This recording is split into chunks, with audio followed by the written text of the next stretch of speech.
क्या श्री कृष्ण के कहने पर द्रौपदी ने भी किया था करवा चौथ व्रत? क्या है इसकी पौराणिक कथा? आइए सुनते हैं इस कथा को। करवा चौथ हिंदू धर्म का एक अत्यंत महत्वपूर्ण व्रत है, जिसे विवाहित महिलाएं अपने पति की लंबी उम्र और स्वास्थ्य की कामना के लिए रखती हैं। यह व्रत कार्तिक माह के कृष्ण पक्ष की चतुर्थी को किया जाता है।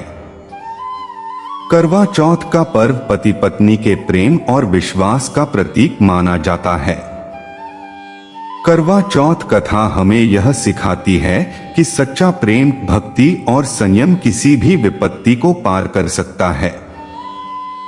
जो महिलाएं इस व्रत को मन और हृदय से करती हैं, उनके पति लंबी उम्र पाते हैं और वैवाहिक जीवन सुखी और समृद्ध बनता है।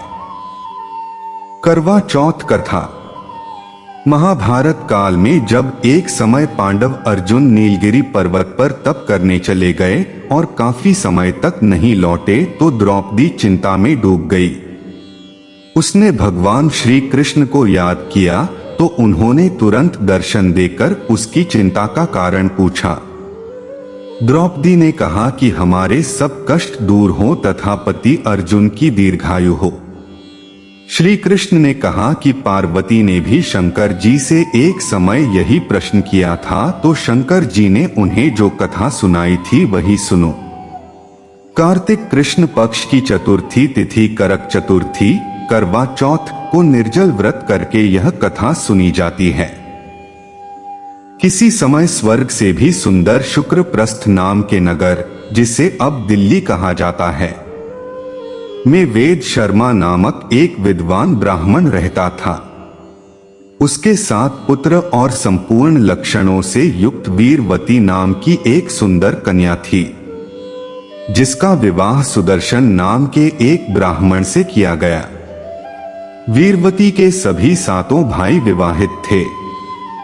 जिस दिन करवा चौथ का व्रत आया तो वीरवती ने भी अपनी भौजाइयों के साथ व्रत किया।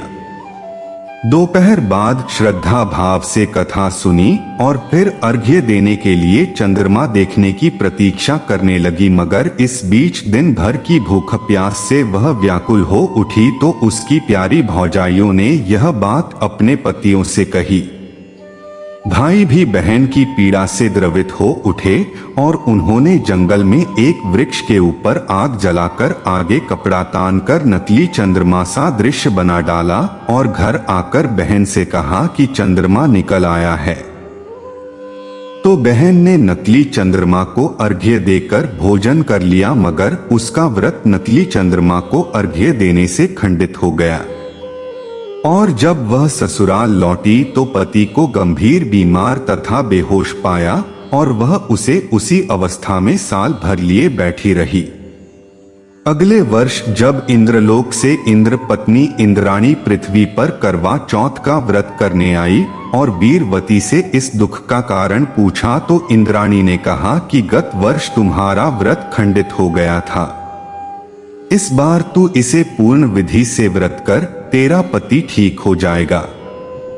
वीरवती ने पूर्ण विधि से व्रत किया तो उसका पति फिर से ठीक हो गया। श्री कृष्ण ने कहा कि द्रौपदी तुम भी इस व्रत को विधि से करो, सब ठीक हो जाएगा। द्रौपदी ने ऐसा ही किया। अर्जुन ठीक से घर लौट आए, सब ठीक हुआ, राज्य वापस मिला।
उस जलती मसाल को ही उसने चांद बताकर दिखा दिया।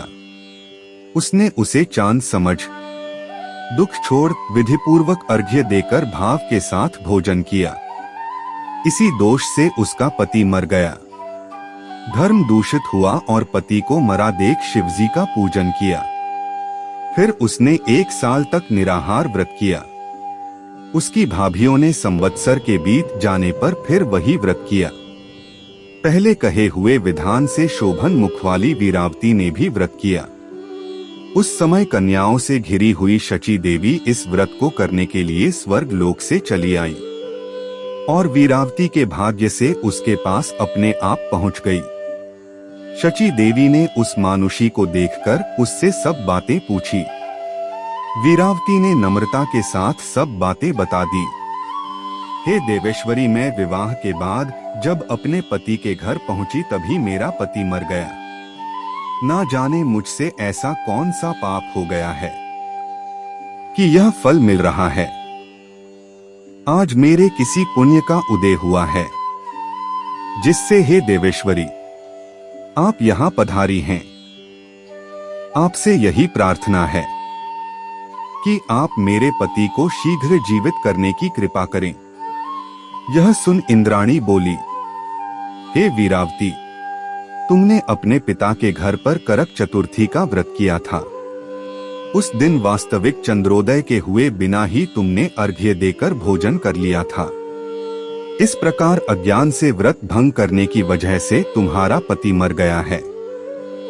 इस कारण आप अपने पति के पुनर्जीवन के लिए विधिपूर्वक उसी करक चतुर्थी का व्रत करिए। मैं उस व्रत के ही पुण्य प्रभाव से तुम्हारे पति को जीवित करूंगी। श्री कृष्ण चंद्र बोले कि हे द्रौपदी, इंद्राणी के वचन सुनकर उस वीरावती ने विधिपूर्वक करक चतुर्थी का व्रत किया। व्रत के पूरा हो जाने पर इंद्राणी प्रसन्नता प्रकट करती हुई वह एक चुल्लू जल लेकर वीरावती के पति के मरण भूमि पर छिड़ककर उसके पति को जीवित कर दिया। वो पति देवताओं के समान हो गया। वीरावती अपने घर पर जाकर अपने पति के साथ क्रीड़ा करने लगी। धन धान्य सुंदर पुत्र से उसका दाम्पत्य जीवन आनंदित हो उठा।